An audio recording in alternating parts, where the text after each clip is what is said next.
Do the NHDPlus session on data curiosities and anomalies. The objective of this training session is to provide you with examples of data curiosities and anomalies that you as a user of NHDPlus data may encounter. It's our hope that by presenting these out ahead of time, you might avoid finding the anomalies confusing if and when you do encounter them. For our agenda, we'll discuss artifacts that exist in the source ingredient data sets. These include anomalies in the stream density of the flow lines, the presence or absence of intermittent streams, divergent and main flow paths issues, some peculiarities about water bodies, and conflicts between the source data sets. We'll also cover artifacts from raster creation process. These result primarily from the limitations of the grid resolution and include effects of source data conflicts operating at that resolution and the limitations of handling divergent flows. Finally, we'll go over where to find more information about the anomalies you may encounter as you use NHDPlus version 2.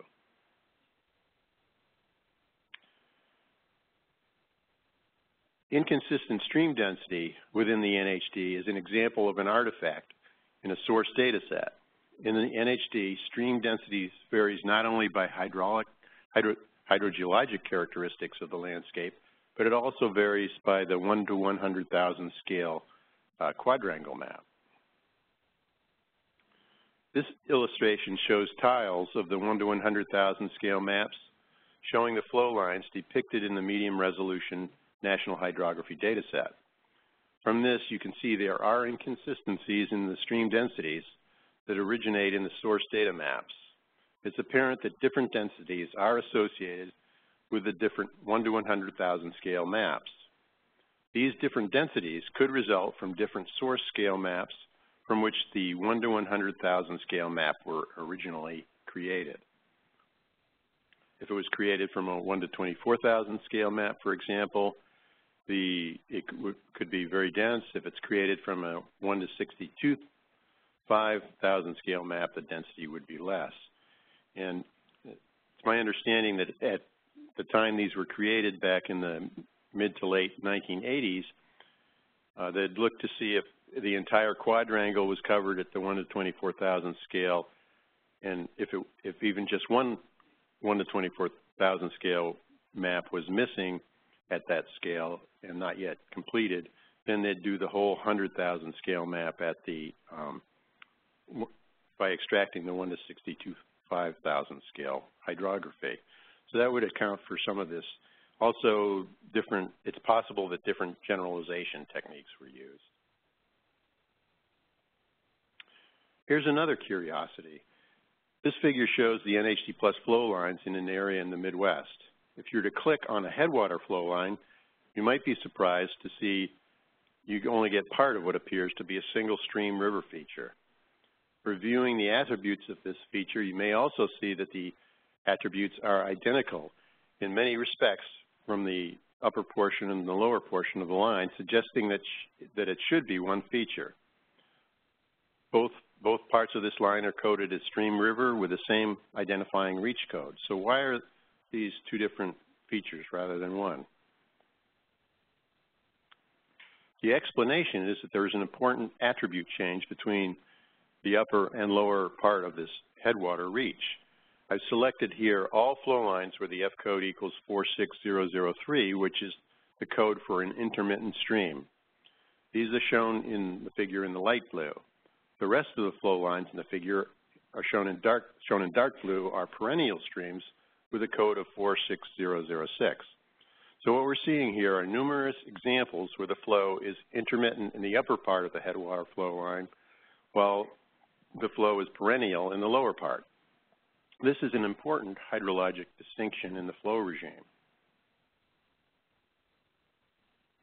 Using the same criteria, you can see in this figure that intermittent streams, F code 46003, can be found throughout the United States. That's all I'm showing in this figure. It's also obvious that intermittent streams are identified and represented inconsistently at the 1 to 100,000 scale. For example, there are very few intermittent streams identified in the northeast or in parts of the southeast. Some of this, again, is likely due to the source scale of the original data from which the 100,000 scale maps were made. And particularly the northeast, I know, are largely from the 1 to 62.5 maps.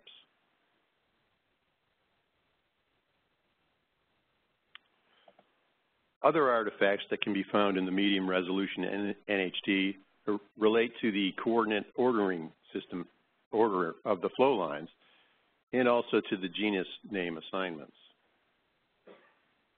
Occasionally we run into a flow line that's pointing in the wrong direction, as in this example. Users and the medium resolution NHD steward, the US EPA, have made considerable effort to correct these situations. And as a result, NHDPlus version 2 has far fewer such issues than were in version 1. The artifact, however, I suspect still can be found. Genus names refers to the geographic names and information system. This is the system that is used to annotate our topographic maps with geographic names. Genus stream names are associated with stream segments. Unfortunately, errors associated with labeling of a stream segment may have ramifications throughout our NHDPlus dataset. A considerable effort has also been made to find and correct these errors, reducing associated errors in the NHDPlus data between versions 1 and version 2. However, the errors do persist. This figure provides an example where the genus name, in this case Rocky River, has been incorrectly assigned to a secondary path in the original NHD. The secondary path is highlighted as a red line. The effect of this is that the NHDPlus data is that the path shown in red, which is now seldom flowing, which you can probably tell from the inset with the aerial photography in it. The river, you can see, is kind of muddy colored, and the old path is where the cyan line is. That secondary path is seldom flowing except possibly during high flows, but it's erroneously identified as the main path, and thus the NHDPlus computations of stream flow, the UROM, send all the stream flow and other accumulated attributes down what should be a secondary path rather than the main path. This kind of error has ripple effects throughout the NHDPlus attributes. In this case, the two alternative paths quickly reunite just downstream, so it doesn't continue further down. But in other cases, errors can continue to propagate throughout the network, where they do not reunite that quickly. If you encounter a situation where flow is incorrectly sent down the wrong path, it's likely an error in the source data set can be found and corrected. And if it's corrected, future versions of NHDPlus will also include the corrections that are made to the source data sets. The NHDPlus VAAs relies on the genus names when there is a diverting path going down the network. Genus names, well, if there are issues with it, you can get into problems. The Wabash River here is in, which is highlighted here with the blue and the red, is in the Ohio River Basin. It's an example where the upper portion, shown in blue, is correctly labeled as the Wabash River. The lower portion, however, shown in red, is almost entirely unlabeled, except for an old channel of the Wabash, which is labeled as the old channel of the Wabash. This has led to routing issues. Instead of directing the flow down what is obviously this wide blue river, which is the main path of the Wabash, the NHDPlus attributes, the VAAs, directs the flow down the old path because it's following the genus name.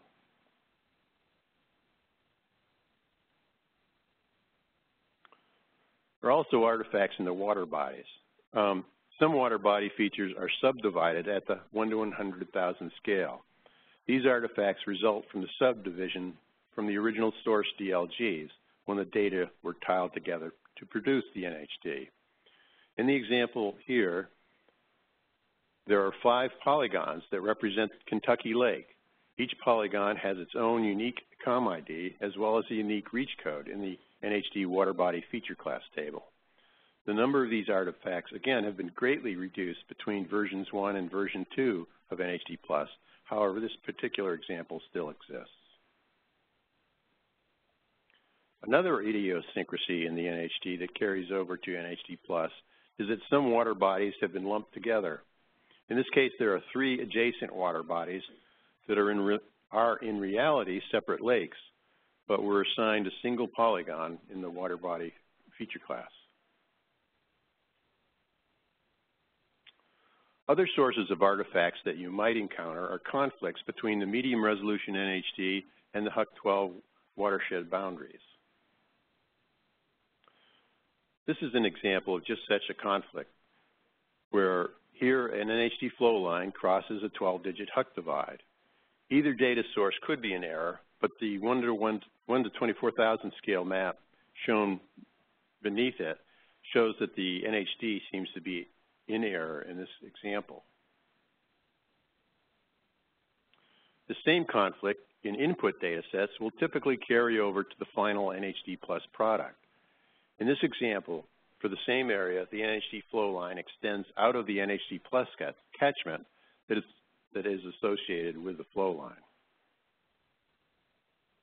In creating the NHDPlus catchments, we automatically trim back the headwater flow lines that are in conflict with the HUC-12 divides by 70% in order to force better agreement between the 2 data sets.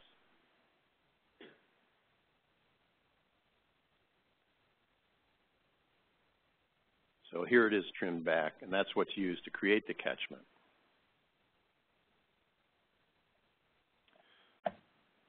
Another curiosity is that the closure lines are the closure lines at the mouth of an estuary. They can differ from other sources that identify closure lines. For example, this is the Delaware River estuary.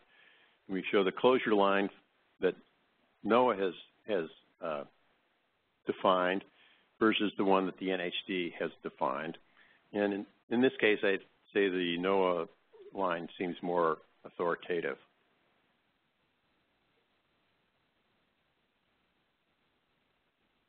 A very common problem found throughout the data set is that, or curiosity, I should say, is found at the HUC-12 outlets. Here we often find that a catchment associated with a flow line leaving the HUC-12 does not end at the HUC-12 boundary. This is because the flow line from which the catchment was based also does not end at that boundary. This is typically the result of the HUC-12 boundary being defined at the 1 to 24,000 scale or better. The more detailed information may show a small tributary flowing into the larger river, and this confluence was selected to define the point where the HUC-12 boundary crosses the river. If this small tributary is not depicted on the 100,000 scale map, however, then the NHD flow line is not broken at that point, and the resultant NHDPlus catchment straddles both 12-digit HUCs.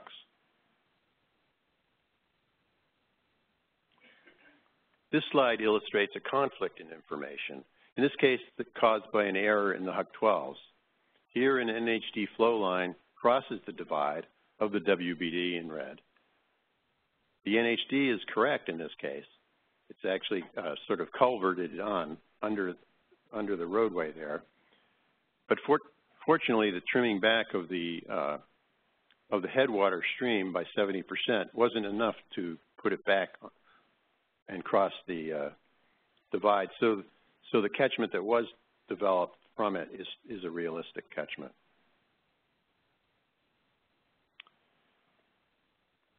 Here's the contact information for reporting source data issues. For the medium resolution NHD, EPA is the agency to which the errors should be reported. And for the NED and the WBD, the USGS, is the agency to which the errors should be reported. Having these errors reported will help us to improve the source data sets as well as future versions of NHDPlus that's built upon those source data sets. When submitting an error for the NHD, it's important to provide good description of the error, including location information such as the VPU and the NHD flow COM ID. I'll now move on to the artifacts from rasterization. There are artifacts and curiosities associated with the rasterization process used in creating NHDPlus catchments and the associated grids. Small flow line lengths relative to the size of the grid cell, 30-meter resolution, is one cause for this kind of artifact. The flow line with COM ID 300 shown here did not get included in the 30-meter grid cell representation of the flow lines, called cat seed, because the surrounding flow lines took precedence. Should note that when there are multiple flow lines that overlap within a given grid cell, it's typically the flow line with the longest length within that cell that gets assigned to that cell, unless a priority field is used when you do the rasterization. Flow line with COM ID 300 in this case loses out because it's rather small in length compared to the other flow lines that are competing for the two cells that it comes in contact with.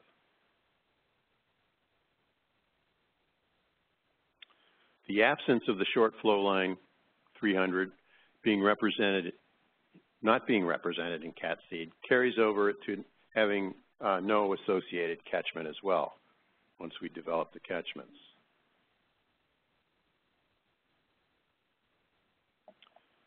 Another artifact that can result from the rasterization process is when a 12-digit Huck divide comes to within a grid cell of the NHD flow line, but the stream is not intended to breach the divide. On the inset at the top, you can see how the rasterized version of the flow line overlaps with the rasterized version of the Huck 12 boundary. When this occurs, the software picks the flow line cell over the wall cell, thereby creating a breach in the wall. From the figure below the inset, you can see how the catchments developed as a result of this breach extend north of the wall, and the area with the pattern, the diagonal pattern, is erroneously assigned to the wrong catchment. It shouldn't be north of the wall.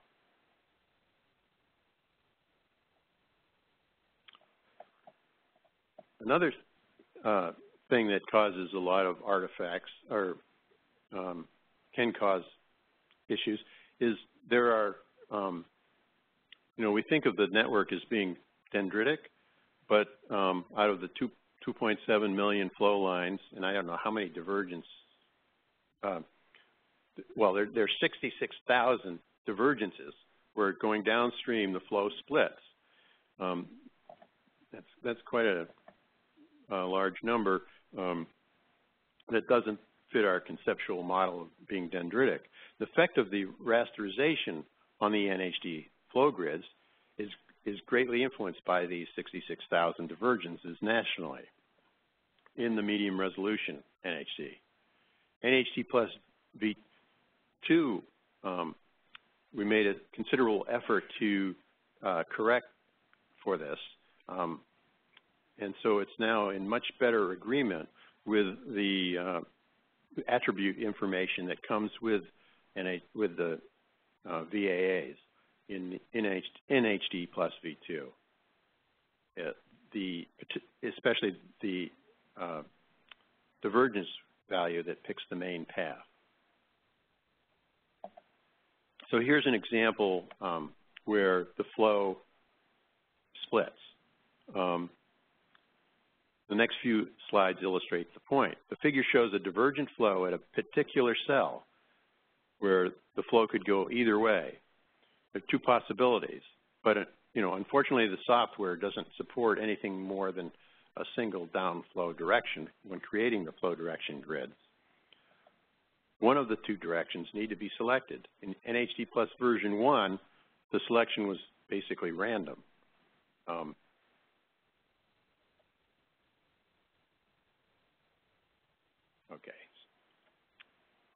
This shows you, there are two illustrations here.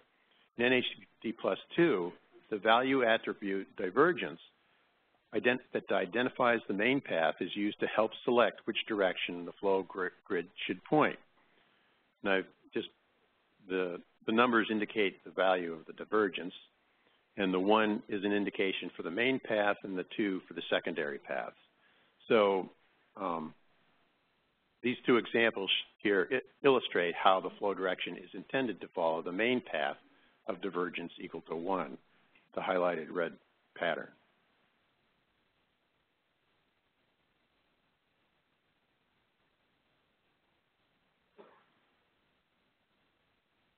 Okay. To accomplish this goal, we basically trim back the secondary paths from the point of divergence, thereby creating a cat seed and canyonization of the hydrodem with a break in it, so that we try to force the flow to go down the main path. And this works well in most cases. Just downstream of that same area, in this example, well, it doesn't always work. And just downstream of this example, you can see a kind of artifact where the primary path comes to within a cell width of the secondary path. And because of the stream's grid cells touch, the flow direction grid can randomly favor one over the other. In this case, it selected the secondary path to go down. The results show this jumping over to a secondary path. So that's an artifact you might encounter. An important place to look to find anomalies that we have encountered are the NHDPlus release notes. These are released with each VPU. The release notes can be downloaded from the very top of the VPU list on the download page. Here's an example of the release notes from VPU 10L, the Lower Mississippi. The notes say that 30 pipelines and pipeline NHD flowline features were set to no for the catchment attribute in burn line event. So what this is saying is that we did not create catchments for the pipelines.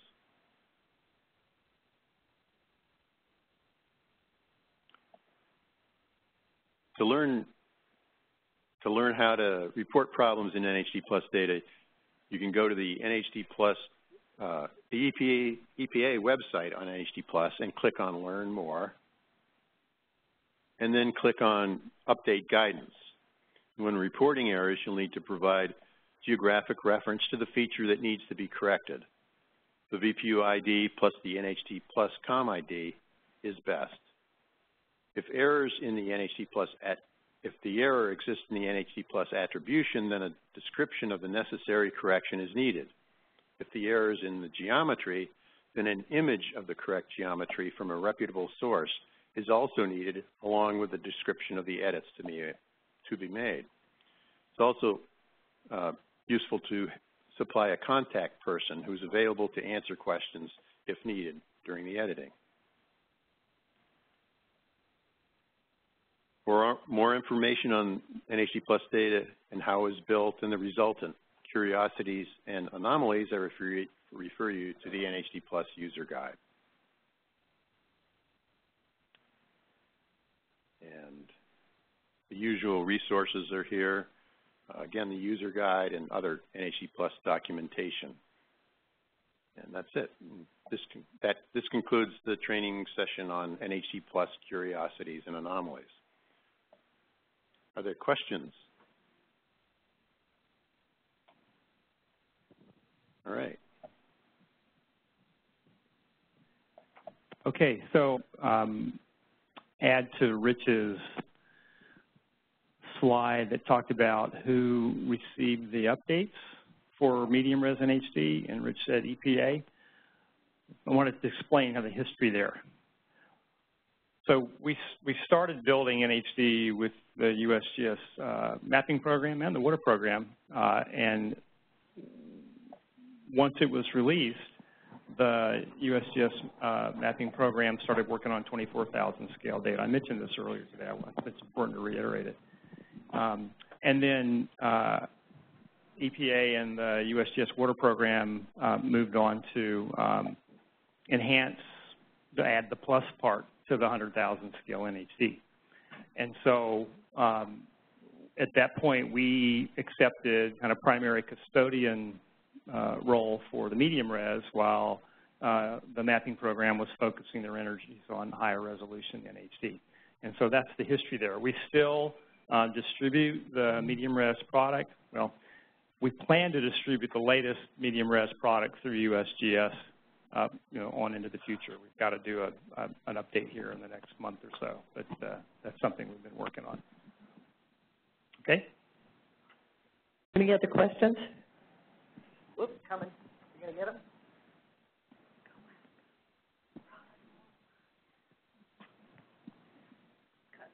Yeah, this is John Becker. I had a question on, I often see lakes and ponds and that sort of thing in the southeast that are missing from NHD. What is kind of the minimum size that should go into medium res NHD if there was something that I was going to report?